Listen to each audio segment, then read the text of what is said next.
Con el miedo de perder el poder, la Iglesia Católica junto con los reinados crearon el más despiadable método para infundir miedo, dolor y un falso arrepentimiento, con el solo fin de poder prevalecer en el poder. Fueron capaces de eso. Y más. Hoy te contaré lo que en muchas escuelas no te enseñan. El pasado más negro en la historia de la Iglesia Católica.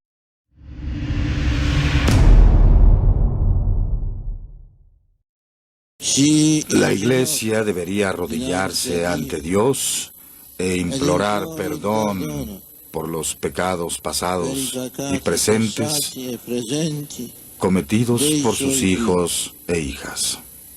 Desde el año 1100, el Sacro Imperio Romano, que ocupa actualmente a los países más importantes de Europa, convertía al cristianismo como la única fe legal. La población en ese entonces vivía con el miedo del duro juicio de la Iglesia, ya que ella era la única que podía decidir la salvación o no, después de la muerte. Con ese miedo y todo, aún así, existían valientes que se atrevían a desafiar la sagrada e inexpugnable doctrina cristiana. La Iglesia y la corona se sintieron amenazados por estos rebeldes de la fe cristiana, y los tacharon de herejes. A pesar de eso, hubieron grupos insurgentes, como los valdenses y cátaros, que desafiaron la fe cristiana, interpretando a Dios a su manera. El primer detonante de la creación definitiva de un método de persecución de la herejía permanente fueron los cátaros. Los cátaros eran el grupo hereje que se mostraba más hostil frente a la fe cristiana, y en el año 1208 una conspiración cátara asesinó a un representante papal que predicaba la fe cristiana. Con esto, el papa en ese entonces, Inocencio III, mandó una cruzada para exterminarlos. En el año 1215 el papa convocó a todos los líderes cristianos para informarles la creación de una nueva institución para perseguir herejes. En ese entonces, había nacido la Santa Inquisición en Roma.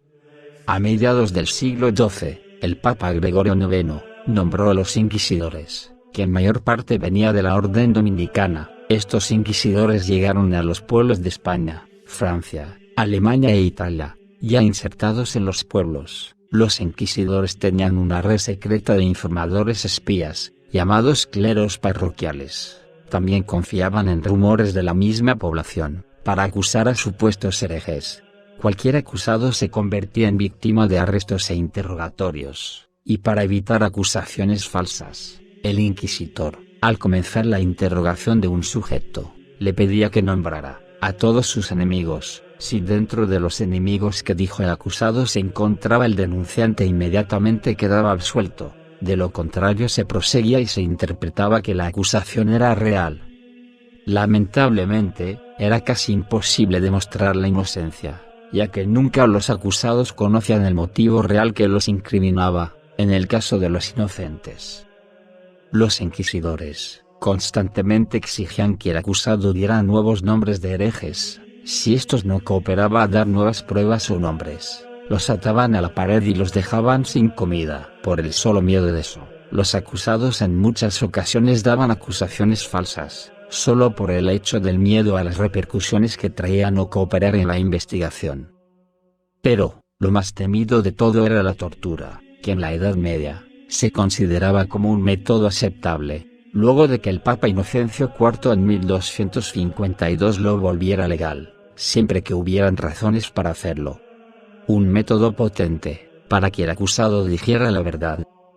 Los métodos con más resultados van desde la tortura con ratas, que consistía en encerrar una rata sobre el estómago de la víctima. A su vez se aplicaba calor, gas o humo, para que la rata se desespere y cabe una salida por el estómago de la víctima. Otro método muy usado fue la garrucha, que consiste en atar los brazos por la espalda del acusado y subirlo mediante una polea hasta tocar casi el límite. Luego los soltaban fuertemente sin tocar el suelo, para que el impacto lo reciban los brazos del acusado. En muchas ocasiones esto provocaba grandes fracturas. Si el acusado no confesaba en la primera bajada, estos le agregaban peso extra para que el impacto sea aún más doloroso. Ya cuando eran declarados culpables, En el día del juicio final, eran sacrificados con distintos métodos como la terrible hoguera. No hay nada más desesperante que ver arder lentamente tu cuerpo. A veces se tardaban horas en que el cuerpo era completamente quemado, por lo que la agonía era tremenda. Sin lugar a dudas, la Inquisición española fue una de las más temidas. Esta surgió a raíz de que empezaron a llegar muchos judíos al país desde todas partes del mundo escapando. Sin embargo, en España convivían armónicamente judíos, cristianos y musulmanes, pero entre los años 1380 y 1390, una serie de problemas económicos provocaron una revuelta dentro de la población que terminó con una serie de asesinatos a judíos. La solución de esta revuelta fue obligar a todos los judíos a convertirse en cristianos, y los que no, eran expulsados. Muchos de ellos decidieron marcharse a Portugal, otros sin embargo a pesar de sus convicciones se convirtieron en cristianos. Luego, con el popular matrimonio de Isabel de Castilla y Fernando de Aragón, se unen los dos reinos más poderosos de España. Esto incitó a que los dominicos aconsejaran a Isabel, de que la actividad judía suponía una real amenaza para la corona, por lo que se le aconsejó instaurar la Santa Inquisición en la península ibérica.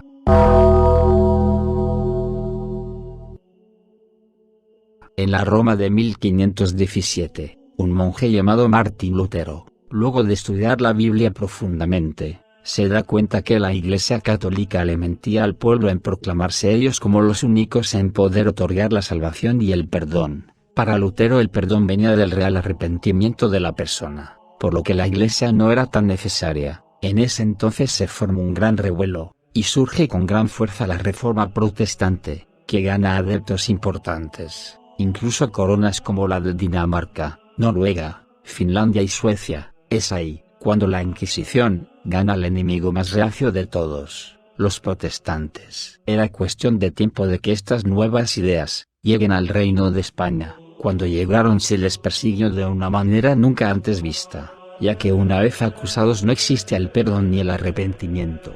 Tampoco hacían distinción en la reincidencia. Eran sacrificados igual. Eran quemados vivos en la hoguera familias enteras, incluso niños, ancianos, sin ninguna distinción. En pocos años, la Inquisición acabó con casi todo el protestantismo de España. Es más, hasta el día de hoy existen muy pocos protestantes en España. Con más de 6 siglos, las Inquisiciones fueron hechas, supuestamente para mantener el orden y el status quo, dentro de un pueblo. Sin embargo provocaron todo lo contrario, revueltas, dolor y por sobre todo, mucho sufrimiento. Hoy en día están obsoletas, pero sin embargo, aún existen otros focos de fanatismo religioso, que infunden miedo y dolor, por creer tener la absoluta razón, y sin entregar el derecho a un libre pensar. Algunas partes del mundo aún viven con instituciones semejantes a las que ayer provocaron tanto dolor. Si te gustó el video, por favor dale me gusta, suscríbete para más videos como este. Hasta otra ocasión.